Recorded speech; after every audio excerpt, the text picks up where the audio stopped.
magbigay galang sa mabuting balita.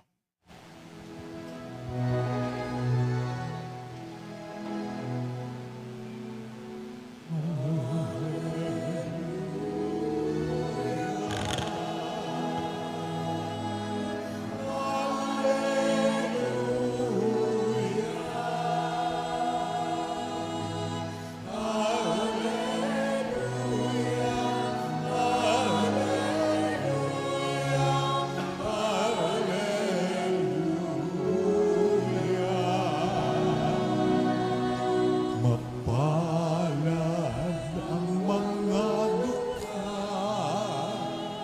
na tanging Diyos na lumikha. Ang pag-asa at pag-ita.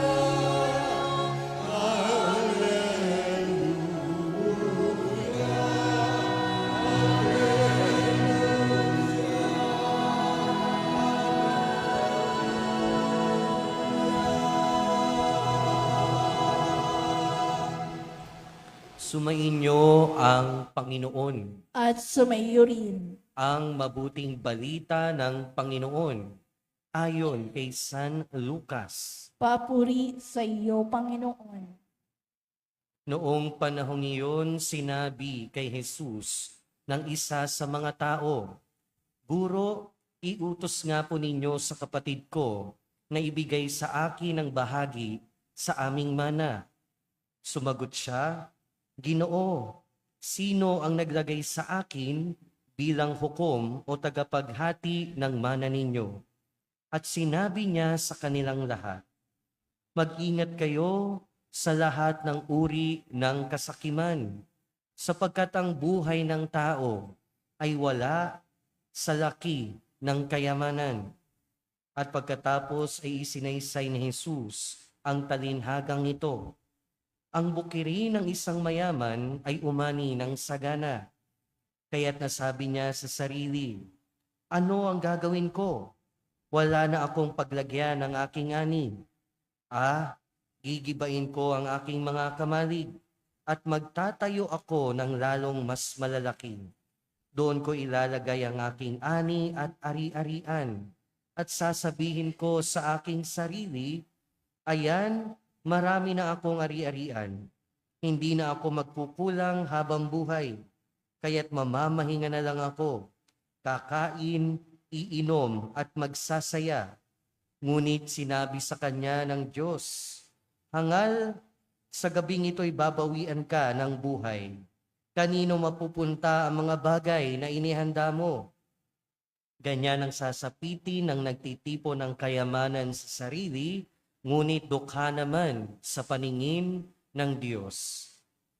Mga kapatid, ang mabuting balita ng Panginoon. Pinupuri ka namin, Panginoong Jesucristo. Umupo ang lahat at pakinig sa homilya. Magandang gabi po sa inyong lahat. Pakibati din naman yung katabi. Sabihin nyo maganda ka pa sa gabi. Naniwala naman, no? Narinig natin sa ating ebanghelyo, sinabi ng ating Panginoon, ganyan ang sasapiti ng nagtitipo ng kayamanan para sa sarili, ngunit dukha naman sa paningin ng Diyos. Tayo ngayon ay nasa ika-4 na araw na ng ating nobena. Sino sa inyo yung mga nakukumpleto na nung 4 so far? Palakpakan. Marami. Kasi yung iba mayroong mga absent pa, no? Pero pwede pa nating tapusin kahit may kulang. Narinig natin sa ating ebanghelyo yung mga katagang yon na sinabi ko kanina. Pero sinabi din sa atin sinabi din ng ating Panginoon, hangal, ngayong gabi kukunin na ang buhay mo. Ibig sabihin nun, hindi talaga natin alam kung hanggang kailan lang ang buhay natin dito sa daigdig na ito. Hindi natin alam kung hanggang kailan tayo malusog. Hindi natin alam kung hanggang kailan tayo malakas.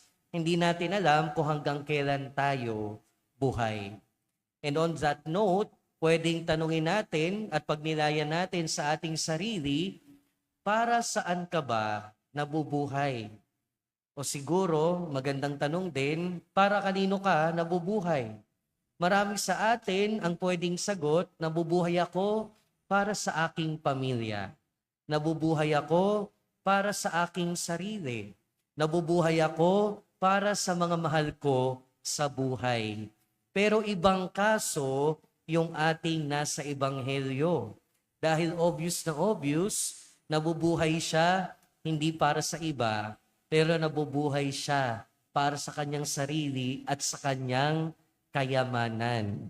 At paalala na naman ito sa atin na sa mata ng Diyos, kahit makamtan mo man lahat ng kayamanan sa mundo, kung hindi mo yan ginagamit para sa kapwa at para sa kabutihan, pulubi ka pa rin sa mata ng Diyos. Sinasabi sa ibang bahagi ng kasulatan, hindi sinabing ang kayamanan ay ang ugat ng lahat ng kasamaan. Hindi yun yung sinabi. Ang sinasabi sa kasulatan, ang pagmamahal sa kayamanan ay ang ugat ng lahat ng kasamaan. Meaning, hindi masama ang kayamanan. Hindi problema yung kayamanan. Ang totoo niyan, yan nga yung solusyon, di ba? Sino ba naman sa atin hindi kailangan ng kayamanan? Pero magiging problema ang kayamanan kung nabubuhay tayo at binubuhos natin lahat ng buhay natin para sa kayamanan. Kaya nga, ang paalala ng ating Panginoon, mag-ingat kayo sa lahat ng uri ng kasakiman. Dahil nga, ang buhay natin hindi nasusukat sa dami ng kayamanan. Sa kasikaman tayo mag-ingat. Dahil pag yung isang tao naging sakim, ano yung magiging epekto niyan? Una, makakalimutan niya ang Diyos. Sa isang taong sakim, handa yan nakalimutan ng Diyos. Narinig nga natin sa ating ebanghelyo, hindi niya nainisip na yung buhay niya hindi naman dito lang. Hindi niya nainisip na yung buhay niya meron pa palang pagkatapos nito. Meron pa palang langit o di kaya impyerno. Pero sa isang taong sakim, iisipin na lang niyan yung buhay hanggang dito na lang. Hindi na niya niisipin na meron pa palang kabilang buhay at mananagot siya sa lahat ng kasakiman na ginagawa niya. At pag ang isang tao nalamo na ng kasakiman, hindi niya na rin iisipin yung ibang tao. Hindi niya na rin iisipin na ang Diyos nakikita siya sa lahat ng kanyang ginagawa. At hindi niya na rin iisipin na lahat ng tinatamasa niya hindi sa kanya nang gagaling, kundi sa Diyos. Dahil yung taong sakim, akala niya lahat ng meron siya, siya lang ang may kagagawan. Akala niya siya lang ang magaling. Akala niya siya lang yung may kakayahan. Kaya pinag-iingat tayo ng ating Panginoon sa lahat ng uri ng kasakiman. Dahil pag tayo naging sakim, makakalimutan natin ang Diyos.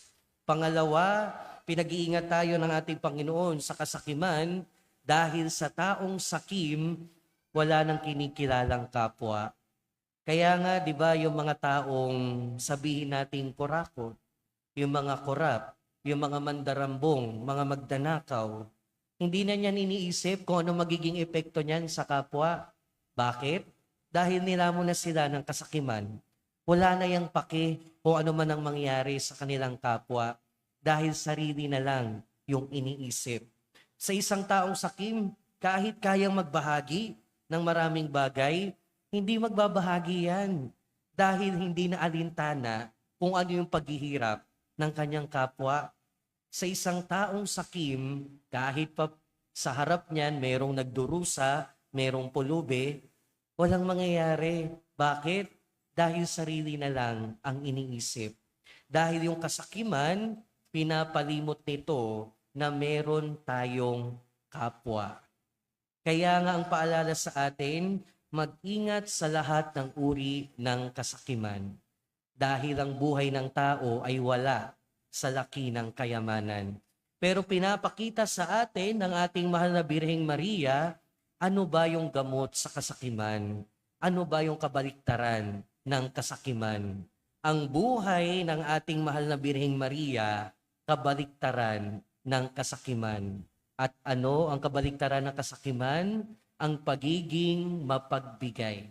Ang pagiging mababang loob. Pagiging mababang loob na tanggapin na ang lahat ng meron tayo ay mula lahat sa Diyos. At yun yung ginawa ng ating mahal na Birheng Maria. Alam niya na kahit na siya ang ina ng Diyos, alam niya na kahit na siya yung ina ng ating Panginoon, alam niya na lahat ng pagpapalang yon ay galing lang sa ating Panginoon. At ano ang binigay niya? Ano yung pinakita niya? Pinakita niya sa buong buhay niya ang pagiging mapagbigay. Pagiging mapagbigay dahil binigay niya din sa atin ang kanyang kaisa-isang anak, ang ating Panginoong Hesukristo. Kahit pa ibig sabihin nun, siya rin masasaktan. Kahit pa ibig sabihin nun, sa bawat pako na napako sa ating Panginoon, siya rin maapektuhan. Kahit ang ibig sabihin pa nun, siya rin mismo parang may balaraw na tumarak sa kanyang puso. Yun ay dahil siya ay naging tunay na mapagbigay. Kaya ito rin yung pinapakitang modelo at halimbawa sa atin ng ating mahal na Birheng Maria. Imbis na maging sakim, maging mapagbigay. Amen.